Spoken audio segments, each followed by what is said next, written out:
சுதீர்னு ஒரு மாணவனுக்காக ஒரு வீடியோ பதிவிட்டிருந்தல்ல, அவருக்கு கூட பார்வை திறன் குறைபாடு இருக்குது. அவர் வந்து +2 பரீட்சை எழுதணும், கல்லூரிக்கு போக முடியாத நிலையில் அங்கே 13,000 ரூபா பணம் கட்டணும், எனக்கு அங்கே டிசி இருக்குது வாங்கி தாங்க அப்படின்னு கேட்டிருந்தாருன்னு ஒரு வீடியோ பதிவிட்டல.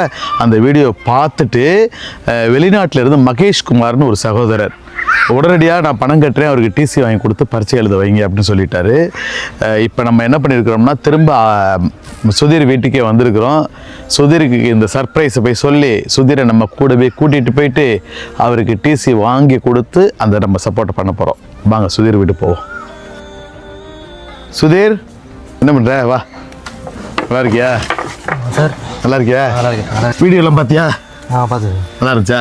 இப்போ படிக்கணும், எக்ஸாம் எழுதணும், டிசி வாங்க போமா?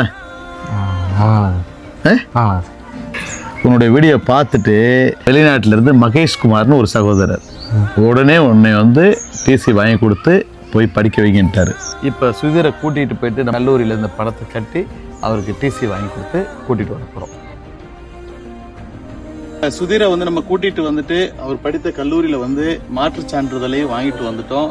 அவருக்கான பணம் வந்து பார்த்தீங்க அப்படின்னா 14,500 ரூபா கட்ட வேண்டியதில் 3,000 ரூபாயை இந்த கல்லூரி நிர்வாகம் குறைச்சிக்கிட்டாங்க. பேலன்ஸ் தொகையை மகேஷ்குமார் சார் வெளிநாட்டில இருந்து அனுப்பிச்சு வச்சிருந்தாங்க, அதை கட்டியாச்சு. இந்த தருணத்துல மகேஷ்குமார் சாருக்கு ரொம்ப ரொம்ப நன்றி.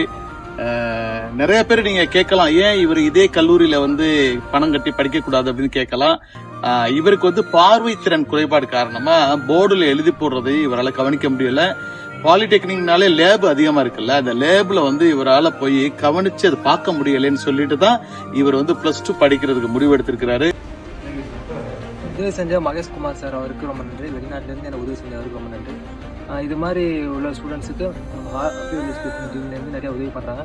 அதே வகையில் நானும் படிக்க முடியும் உதவி பண்ணேன்னு சொல்லிட்டு நம்புறேன். ஓ சரி, இவரும் படிச்சு முடிச்சுட்டு ஹாப்பி வில்லேஜ் குக்கிங் மாதிரி இவரும் வந்து எல்லாருக்கும் உதவி பண்ண போறாராம். ஒரு நல்ல மாற்றம், இந்த மாற்றம் தான் மாணவர்கள் மத்தியில் வரணும்னு நம்ம ஆசைப்படுறோம். தேங்க்யூ, ஆல் தி பெஸ்ட், நல்லா படிங்க.